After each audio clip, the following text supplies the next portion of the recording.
Now, there's been a lot of debate online about what is the best year for music. A lot of it has to do with how old you were when the music was released. But there's been recent scientific studies that have shown that 1979 is actually the best year for music. How do we know that? Well, because I was young then. Number 20, The Human League Reproduction. Now, before they were working as waitresses in cocktail bars and extolling the virtues of feeling fascination, the lopsided hairstylings of one Phil Oakey and the nerdy electronic doodlings of Martin Ware and Ian Marsh produced one of the earliest electronic albums of the post-punk era. It contains hints of their pop music future with songs like Blind Youth, Empire State Human, and a cracking version of You've Lost That Lonely Feeling. As these electronic instruments required a lot of controlling in the early days, the album does feel like two guys learning how to drive a manual, or indeed read a manual. But this was an important step towards what Martin and Ian were to do later with Heaven 17, a major milestone in the history of synth pop. Number 19, the B-52s debut album. Okay, now this album really came out of nowhere. Actually, it came out of Athens, Georgia, via Planet Claire. The B-52s were indeed ploughing their own furrow and were not consciously a part of any particular musical movement. But they were quirky enough and bizarre enough to fit right into the new wave beach party that was just about to happen. When they arrived on the scene, everybody had matching towels. Highlights were Dance This Mess Around, 52 Girls, and of course the American national anthem, Rock Lobster. Number 18, Gary Newman, The Pleasure Principle. So if the Tubeway Army album brought synth music to the top 40, then this album here really made Gary Newman a household name, and not just in his own household. Gary completely abandoned the guitar on this album, making it a truly synth-driven vehicle. The single Cars topped the UK charts and became his only hit in the US. This album also includes a song called M.E., the end of side one, and this was sampled by Basement Jaxx for Where's Your Head At? Number 17, Blondie, Eat to the Beat. So this was the follow-up to Blondie's Parallel Lines and the ubiquitous Heart of Glass single, which was everywhere at the time. Once again produced by Mike Chapman, this was kind of Parallel Lines Part 2. But it had some wicked tunes on it like Dreaming, Atomic, The Hardest Part, Accidents Never Happen. Great album.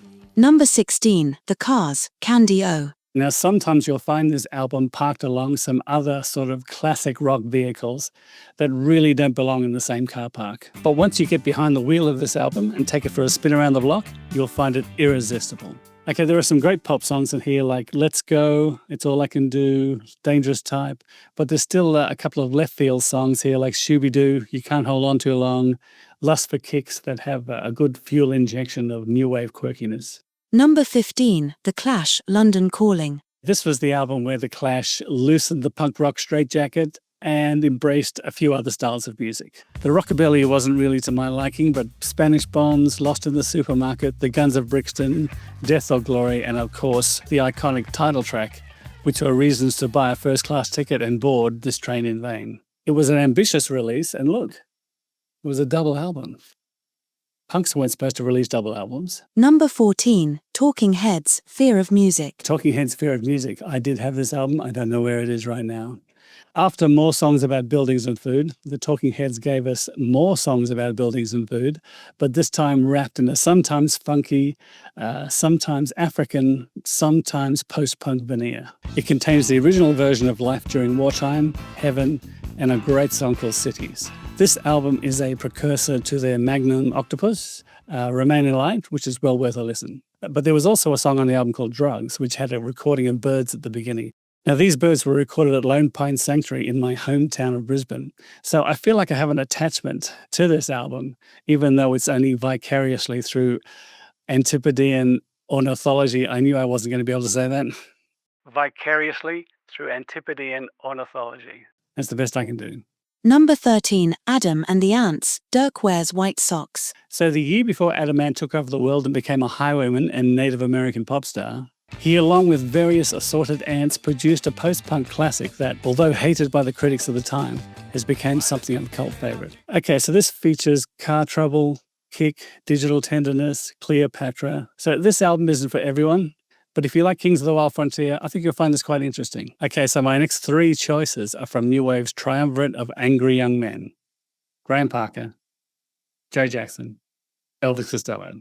Number 12, Graham Parker, Squeezing Out Sparks. Okay, so first, Squeezing Out Sparks. I had this album. I was holding it in my hand a couple of months back. I have no idea where it is. So I'm just going to show you a graphic of it. So I saw Graham Parker in 1978, and a year later, he released this, a perfect encapsulation of his career thus far. Okay, here we go. With great songwriting from a singer spitting venom from between gritted teeth and blending melody with anarchy under the shades of tinted shades, looking forward at anger while looking back at soul and R&B. Featuring local girls, passion is no ordinary word, and a brilliant protection. It also includes one of the most sensitive and controversial songs about abortion, called You Can't Be Too Strong. Check it out. Number 11, Joe Jackson, Look Sharp. Joe hit us with a debut album of near-perfect pop songs that thundered by like a freight train and was over in a little more than 30 minutes. It didn't stop at the station, it didn't take any prisoners, it looked lean, it looked sharp. It's got One More Time, Sunday Papers, Look Sharp, Fools in Love, and of course the classic single Is She Really Going Out With Him? There isn't a bad song on this album. Number 10, Elvis Costello, Armed Forces. This is the album that took Elvis Costello to the mainstream. It was a stream he didn't really take to, and he consequently got out, dried himself off, and he kind of stayed away from the mainstream for the rest of his career. Kicking off with Accidents Will Happen, the album doesn't let up with song after song containing infectious melodies, great musical and vocal arrangements, and of course his lyrical wordplay, which became a staple of his. The attractions were firing on all cylinders, and the production from Nick Lowe was pitch perfect for the time. Number 9, The Cure, Three Imaginary Boys. So the songs on this album were played incessantly on radio station 4ZZZ in Brisbane in 1979. So the following year, in 1980, when they toured, everyone went along to the Queensland University Refec to see what the band was all about. This album, however, was to be a standalone album of new wave pop, as after this, The Cure changed tack and wanted to play music a little more like Siouxsie and the Banshees, and they became darker and more atmospheric. But I love this album for its naivety, its freshness, and it was showing the world what a unique guy this Robert Smith was. This is actually the UK pressing of the album. The album that was released in Australia and the US was called Boys Don't Cry, and it had Boys Don't Cry on it. So this version doesn't have Boys Don't Cry on it, but it's still a lot of classic songs on there, like 10:15 and Saturday Night, Subway Song, Jumping Someone Else's Train, Fire in Cairo, and Three Imaginary Boys, of course. Number 8, The Specials debut album. So this album was like ground zero for people into ska music. The main songwriter Jerry Dammers was a fan of the music of this era in the 60s and set about getting a band together and paying tribute to the artists who originally created this genre. There are a lot of covers on this album, but the album still jumps, shakes, quivers and quakes. It contains A Message to You, Rudy, Doesn't Make It All Right, Too Much Too Young. It also, the Australian version had Gangsters on it, which the English version didn't. And Gangsters, to my ears, is their best song. Well, apart from Ghost Town. Number 7, Magazine, Second-Hand Daylight. While this may not be the best Magazine album, it contains a lot of classics of the era and kind of cements them as leaders of the genre.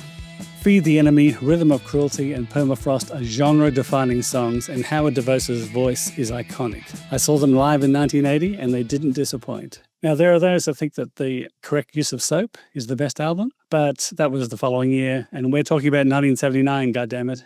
Number 6, The Police, Regatta de Blanc. Okay, many fans of the genre dismiss the Police as a bandwagon-jumping pop band of no real worth. But I put it to you that they are not only a valid part of the post-punk genre, they were ahead of the game when it came to arrangement, song structure, fluid bass lines, inventive drumming, shimmering guitar parts, and great vocal melodies. Whilst the first album was kind of them finding their feet, and the album after this was their pop album, this album stood on its own as creative, experimental, a little indulgent, and commercial. It had hits, Message in a Bottle, Walking on the Moon, Bed's Too Big, but also the title track, an instrumental that won a Grammy, Bring on the Night, Does Everyone Stare, Contact. For my money, this is the best Police album. Number 5, Gang of Four, Entertainment. So the Gang of Four jumped out the gates with this classic in 1979 and placed themselves at the forefront of this genre with this formidable debut. That's all the 4 words I've got. Andy Gill's guitar work inspiring a legion of wannabe guitarists, and Dave Allen's bass lines underpinning John King's political lyrics, with Hugo Burnham driving the whole thing forward with relentless killer beats. They went through a few configurations over the years, but this classic lineup, with an essence so rare, released an album that you could call solid gold, even though they call their next album solid gold. I won't mention any specific songs on the album. Just get it. Listen to it. Number 4, The Jam, Setting Suns. It's hard for fans to choose the best album from The Jam, but in 1979, they released this album, Setting Suns. It was definitely my favorite. All killer, no filler, this fella, Paul Weller, was in fine form when he wrote these. Girls on the Phone, Thick as Thieves, Burning Sky, Eaton Rifles, and a cover of the old Martha and the Vandellas song, Heatwave. Bruce and Rick were an amazing rhythm section. These modifiable mods from the modern world not only kicked it out of the parker, but there were some almost prog arrangements that were handled with aplomb. What a catalyst they turned out to be. Bruce also wrote and sang Smithers Jones, which is one of the all-time great Jam songs. Number 3, Japan, Quiet Life. Well, if there was one band that was responsible for creating the 80s sound before the 80s had even begun, it was Japan, who with this album set the groundwork for the new romantic movement and made incredibly lush arrangements and heavy eyeliner go hand in hand. They made Giorgio Moroder cool again. They worked with Roxy music producer John Punter, so you knew where his head was at. And even David Sylvian changed his singing voice to that more baritone style that was similar to Brian Ferry. So put this on your turntable if you're living the quiet life or if you're going to all tomorrow's parties. Number 2, XTC, Drums and Wires. Now, the first 2 XTC albums were great, but a little too esoteric for mass consumption. The 2 albums after this one were more mainstream, that were a little easier for people who weren't familiar with XTC to take on board. This album, Drums and Wires, was a great transitional album, bridging the 2 eras. It had arguably their first hit single, Making Plans for Nigel, the closest thing they had to a traditional pop song in 10 Feet Tall. There was Reel by Reel, Scissor Man, Complicated Game, so many great songs and a flood of interesting and inventive ideas. This album was also a major influence on Australian bands at the time. A great band, an era-defining album, and a creative force to be reckoned with. It was such a shame that they stopped touring after 1982. Number 1, Joy Division, Unknown Pleasures. Okay, I know this is a little predictable, but I don't think I can overstate how much of a game changer this album was. On first listen back in 1979, it was apparent that a cultural shift had happened. The music was slower, not so aggressive. They had created a distinct sound and mood. Ian Curtis's lyrics were very different to the standard punk fare. John Savage wrote in 1979, Unknown Pleasures may well be one of the best English debut LPs of the year. And many years later, All Music magazine said, Unknown Pleasures was all visceral, all emotional, all theatrical, all perfect, one of the best albums ever. And of course, it was followed up by this one. But that was 1980. So that's it. That's my top 20 albums of 1979. If you think there was a better year for music, I've got some bad news for you.